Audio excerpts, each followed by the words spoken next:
Good morning and welcome back to the eDiscovery Red Zone. We've been on a hiatus for a while. This is Tom O'Connor. As you probably know, or most of you probably know, I had done these recordings for a number of years with our dear friend Browning Marean, who unfortunately passed away several months ago. And so it's taken me that long to find a suitable substitute for what Browning used to call our chicanery and mischief. Somebody who would be willing to engage me in lighthearted bantering, as Browning would often say it. Of course, since then, I've taken a position as senior eDiscovery consultant at Advanced Discovery, and that has really nothing to do with my introduction, other than that I wanted to make sure everyone was aware of my new status in life. But I'm very, very happy to say that in a moment of weakness, and I won't tell you how I induced him into it, but we were groggy after being in Washington, D.C. for a week teaching students, that Craig Ball has most graciously agreed to join me in our semi-regular meanderings about we usually wait until something that we feel either particularly interested in or particularly irate at to talk about. So Craig, with you and I, that should be fairly frequent. But thank you so much for joining me. This is a great pleasure, as always. Thank you, Tom. I have no illusions about filling the great Browning Marean's shoes. So we will take his giant shoes and we will set them over here to remind us of everything that can be good about practicing law and teaching people about electronic discovery. And I will glance over at them frequently and remember him fondly, as I hope you, and I know you will, and I hope all of our listeners will. Well, I totally agree. You know that Browning was a very spiritual person, and you and I are probably less so. certainly not to his standards. Tom, I don't even believe in you when I'm looking at you right now. But I don't know. I always have this feeling that he's somehow looking over my shoulder, as though he were right there glancing down at me. Yes. Well, listen, I just wanted to talk. If that's true, Tom, all I can say is I'm really sorry, Browning. Yeah. I'm really sorry. For what we are about to do, we profusely apologize. Although, actually, the crazier the better, I think, from Browning's perspective. For those who don't know, I just had filled you in. This entire endeavor started when Browning used to call me from his car on his morning commute into his office. He lived in the foothills up above San Diego, and when he had nothing else to do, he'd call me and we'd start talking and chatting and making jokes and laughing hysterically. He was a big fan of Bob and Ray, the old radio and TV comedy duo. And at one point he said, well, this is so much fun, we should record these things. I'm not sure that really anybody else found them as funny as we did, but we do get some folks. We post these up on YouTube and a couple of other places, and people do seem to react to them. So here we go. I thought, since you and I just spent a week together, along with several other folks who we'll mention in a second, at the Georgetown Law School eDiscovery Training Academy, and really the yeoman's work was done by you and Judge Fasciola, and I was kind of caddying people's bags around and helping. But being a caddy at the Masters tournament is an honor in and of itself. But I thought maybe we talk about some takeaways from that. This is the 6th year, is that correct? It's really hard to say. The Academy has had 2 incarnations, one of which I might think of as kind of a false start. And so it's got to be at least 5, right? 5 or 6, yeah. New Academy. Yeah. I had, as you know, a momentary interruption several years ago where I was plucked for jury duty, which astonishingly I could not get out of, even by asserting that I was teaching at a law school. That seemed to mean nothing to the juror demons who ran and we were literally in the basement of the courthouse, sort of the 6th circle of hell in the legal profession of New Orleans. So, although they did have Wi-Fi service, so I was lucky there. Was it a civil or a criminal case? Do you recall? I was actually brought up for voir dire on a criminal case. And when I told them about my, they actually asked if anybody had ever been the victim of a crime. And I told them about my rough and tumble upbringing in the south side of Boston. They were not impressed. Well, excluding this conversation, I don't think I've ever been the victim of a crime. I've been fortunate. Well, we'll have to cure that. So anyways, for those who don't know, the Georgetown Academy is a week-long immersion. We were very adverse to using the phrase CLE because it's really a true educational experience. The students come in on Sunday afternoon. We start right in with lectures and meetings, and we go really from about, I don't know, 8 or 8:30 every morning to at least 7 every evening. Classroom instruction, as well as breaking them up into user groups. And part of that is a mock meet and confer. They break up into teams, and we bring in attorneys from outside the faculty to help coach those. And then they do the actual meet and confer in the presence of a sitting judge. This year we had both Judge Faciola and Judge Nan Nolan from Chicago. So they're gracious enough to listen in and then give their impressions. So it's really a deep dive for a week into the process. I think you teach a course at the University of Texas Law School, I believe. So you could perhaps speak better than I about the benefits to this sort of an approach.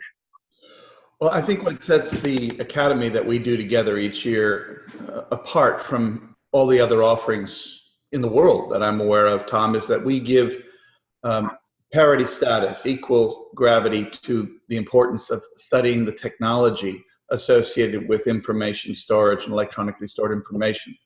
And there is no other CLE style program of which I'm aware that treats the E in eDiscovery, its most distinguishing factor, as having anything like the import of the law. It's a bias of mine that lawyers want to focus on the cases because that's the part where they feel in charge. That's the part where they feel best equipped to strut their stuff with what they already know. But what's missing in electronic discovery, what's causing all the hubbub and all the waste, I think we can both agree, is largely the lack of technical fluency on the part of the lawyers in meshing what they know about the law and discovery with what they need to know about where information lives and the forms that it takes, how it's encoded, how it should be processed, collected, managed, sliced, diced, etc.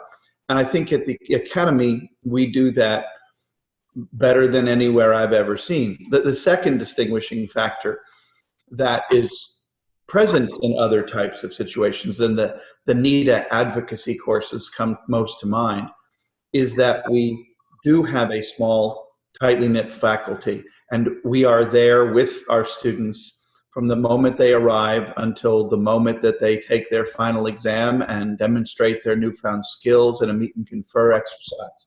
So, there is an intimacy, I hope, that is unique to the Academy in that it's not just a bunch of talking heads lecturing people, but we are interacting, we are doing exercises, and we have probably about 15 exercises that they have to do over a course of a week in the workbook, culminating in a significant team exercise involving everyone in the class. Yes.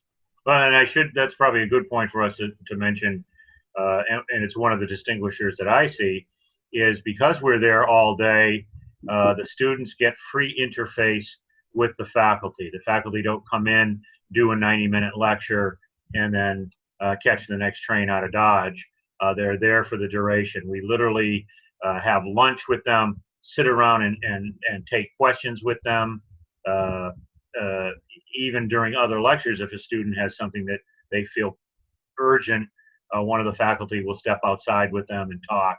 Judge Faciola loves going to the law school cafeteria and having lunch with the students and just really shooting the breeze, not even asking questions, just listening to his wealth of storytelling. But our other faculty, in addition to you and the judge, are Maura Grossman from Wachtell and Mark Sidoti from the Gibbons firm.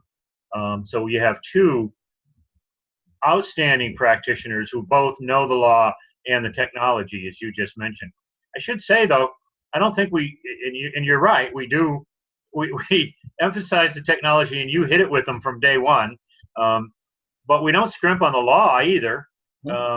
And that's good because, as I recall, the breakout this year of the students was about 60% lawyers, 40% non-lawyers, being either IT or lit support professionals. So each of them is eager to learn the other side. And that was my one takeaway this year. In the past, some of them have not always been so eager to learn the other side. This year, it seemed like the tide had risen on not just the baseline knowledge of the technology of the students, but their interest in learning more, of really diving in. And I remember that we had to compress one of the sessions on email servers and SQL databases, and 3 or 4 students were saying, yeah, we want more of that. And they were lawyers, which really took me by surprise. That's not something we might have heard in the past. So is the tide rising? Is the intellectual boat sitting higher in the water than it was a year or 2 years ago? Well, at least, Tom, among the self-selected group that chooses to dedicate a full week of their lives at some significant cost for some of them individually, unquestionably. We do something in the Academy that I think would transform CLE, and that is we test people when they arrive to establish their baseline skills, and then we give them a final exam. Now, just merely stating that, Tom, I think I may have reduced next year's Academy candidates by about half as this test. What the heck are you talking about? But I can tell you that this year's Academy, we had probably certainly more than double the number of those arriving past the entrance exam, where in all past years the entrance exam has been almost universally failed by everyone who arrives. So you have to be careful about saying entrance exam. We don't ask anybody who gets below a certain score to leave. Right? No, there's an idea. That could certainly. No, we don't. In fact, and it may seem strange, but those who score the lowest are some often emerge with the greatest improvement, certainly, and are often the most avid students. Now, you get the occasional, 1 out of 50 who comes with the mistaken idea that they're there to, sneak off to the Smithsonian and enjoy all the wonders that DC has to offer, and nothing could be further from the truth. Thanks, Larry Center, who runs the program at Georgetown, very wisely arranged for it to rain every day while we were there this week, and to take away that temptation. Right. So the students performed admirably. We had near universal. I think at this point, with looking at the scores, essentially near universal pass rates, whereas something on the order of 2/3 of those who matriculated failed at the very beginning. And so I'm very proud of the students. I think my sense this year was that they came in a little bit more sure of themselves, sure in their experience. I think by attracting more lawyers, we attracted more people who were a little smug, perhaps, in their confidence of their abilities. We deck them with a pre-test from the very start. Everybody then begins with a sense that maybe they do have a little bit to learn, and everyone rose to the challenge this year splendidly. Right. But one of the things we're trying to achieve through the Academy, Tom, is the idea of establishing a common core curriculum, not the politically charged common core curriculum of the Bush and Obama administrations, but just a consensus of how much technology does a lawyer need to know? How do we get them to think about evidence as data today instead of as documents? Since, as you know, increasingly little of the information we deal with can be described as a document lending itself to an 8.5 by 11 printed page. So we have to instill in them from the start a new feel for evidence, electronic evidence. And so that brings me to my second takeaway, which I was pleased to see, was that given all the huffing and puffing, if you will, about tar and predictive coding that's gone on in the community for the last, well, let's just say at least this calendar year. We had some really good discussion about that, and Maura Grossman, who certainly is as knowledgeable, if not more knowledgeable on that field than anybody else, made it a real point to say on several occasions that tar is a process and not a product, and that we need to look at the workflow and what goals are being attempted to reach. And I thought that was a real educational moment for the students who perhaps have been seeing or being inundated with advertisements and statements in the media that tar is the result of utilizing a particular product. Absolutely. You know, and another thing that Maura introduced this year, which had not been addressed in previous years, was a greater emphasis on the statistics and sampling processes that have to be behind tar in order for you to have any confidence in what it's doing. And, you know, nobody wakes in the morning, well, let's just say no lawyer wakes in the morning saying, gee, I hope I get to really focus on statistics today. But I think it was a welcome addition and a useful addition. And I'm hoping more and more as we go forward, we can instill that understanding of what confidence levels and error rates mean, because I think Maura does an excellent job of exposing that what we think they mean are not in fact what they mean at all. Right, right. And then my other real, I'm not sure it's a takeaway, it's just something I really enjoyed, is Mark Sidoti talks a lot about productions and litigation holds, which often gets overlooked in all our discussions about technology and processing and review. That gets a lot of the attention. Yet a recent survey that I saw of federal judges drew one conclusion from them, that something like 51% of the attorneys who have problems, as they put it, in front of them, they emanate from the identification of the proper documents. It's not a technical issue at all. It's identifying what was properly held, preserved, and then pulled up for later review. So I was really glad to not only hear Mark talk about that, but he does a really thorough job about going over the case law, several scenarios, different things that he's seen. I think that often gets overlooked, and I just want to make sure he gets a mention for that. Oh, absolutely. Mark is a gifted protagonist. A pragmatist. What Mark brings that I confess the rest of us don't in the same way is Mark is still deeply entrenched in the trenches, as it were, fighting battles for his clients as an advocate. Right. So when he looks at the rules and the cases and the changes, he's looking at it with the most lawyer-like eyes. He is not a prisoner in the Sedona bubble like some of the rest of us are. Mark is looking at these things and saying, you know, what is my client going to think of this? Where can I perhaps be sanctioned if I don't do this? And that pragmatic, it's a tool in litigation mentality he brings is very valuable to the students, and I think very valuable to fellow faculty members. I always like listening to it. Yeah, I get a lot from it, especially in ways I can apply that thinking and that point of view to my work. So you heard about what I thought were the great takeaways. How about you? What did you come away from?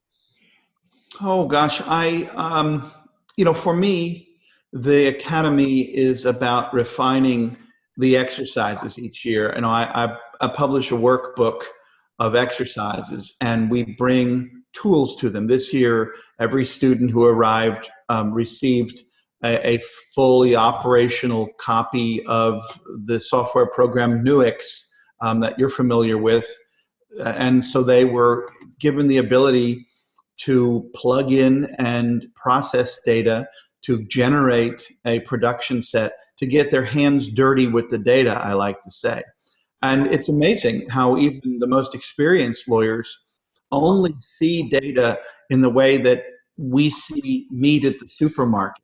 They only see it wrapped in plastic and under bright fluorescent lights and so forth. And they don't see the hide and the hair and the hoof and the blood that goes into bringing it to them. And I think bringing our law students and our lawyers and litigation support people who come to the academy, bringing them to the slaughterhouse, bringing them to the feedlot, helping them appreciate how things get from point A to point B and all the problems that can result and all they need to understand about that process is what the academy is about to me. So this year I was pleased with some new exercises in the workbook and the ability to get the information to the students earlier and earlier. I think we're realizing, Tom, that the amount of work that needs to happen before the students arrive is and it should be substantial, so that they can be best prepared to assimilate the fire hose of information that we shoot at them. Right. Great. Well, any other closing comments about education in general, or life on life's terms? The Texas Rangers, perhaps, or you have a few guys from your neck of the woods running for president, I understand.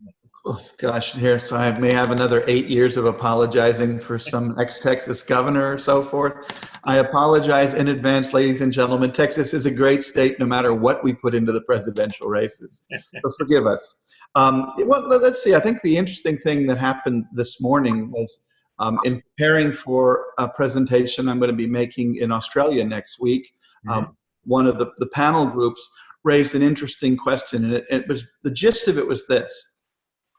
You know, how is it that we tend to start our cases in possession of many, if not most, of the documents that bear on the issues of the cases, and then go off and spend countless hours and countless thousands of dollars going through so many millions of other documents, when we somehow manage to arrive with a core set that tells us what the issues are about?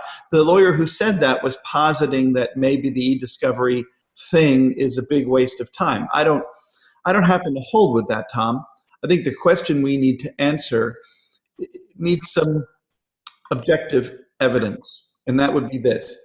Have we ever looked backwards from a case? Have we looked at the case, that the files and documents and information that were actually used at deposition, used in trial, that we found most persuasive, and worked backwards from that information to determine if they emerge from the eDiscovery process or if they were readily at hand all along?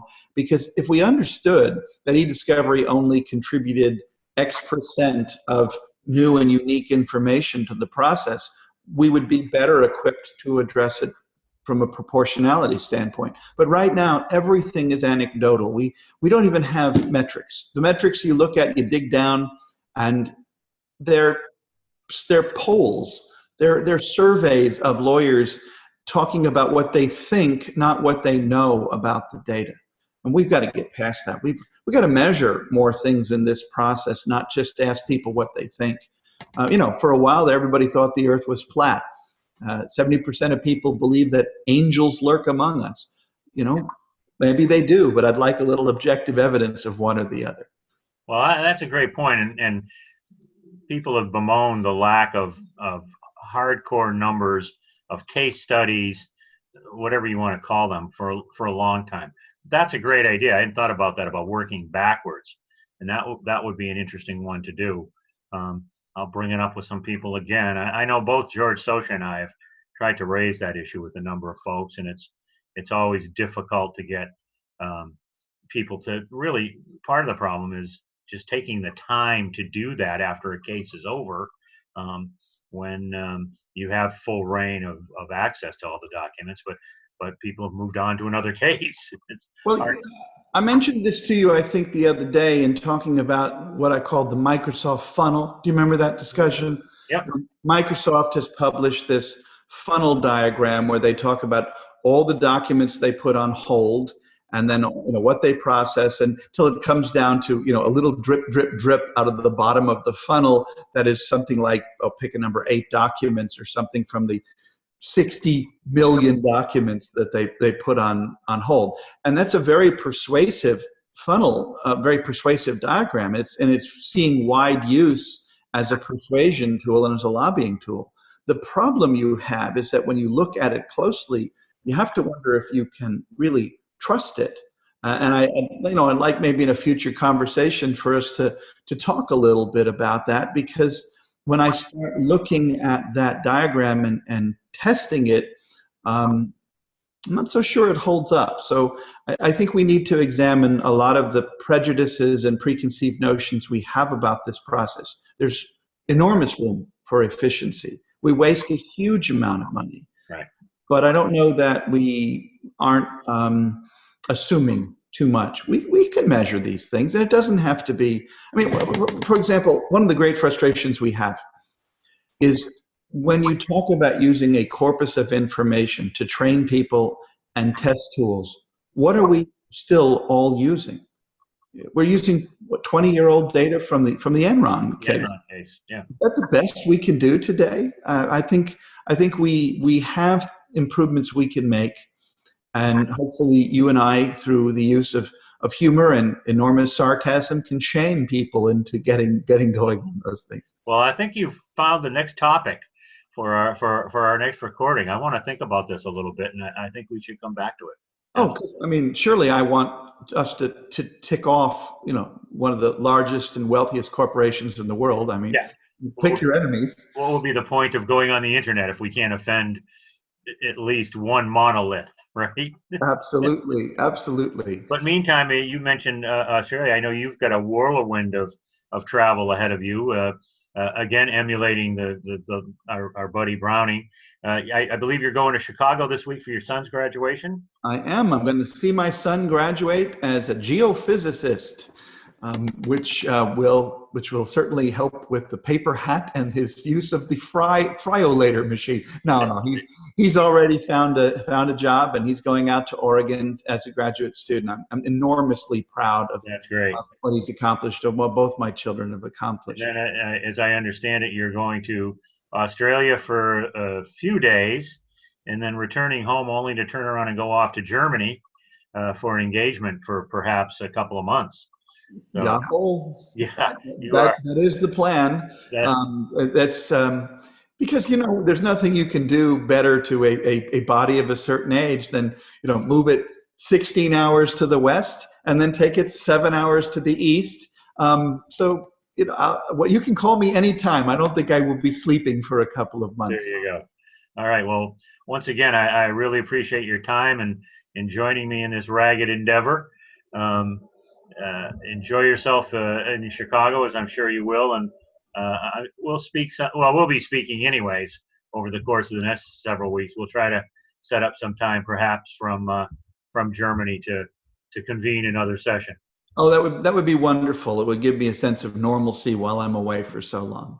All right. Well, thanks once again, Craig, and thanks everybody for listening in. We'll see you next time in the eDiscovery Zone.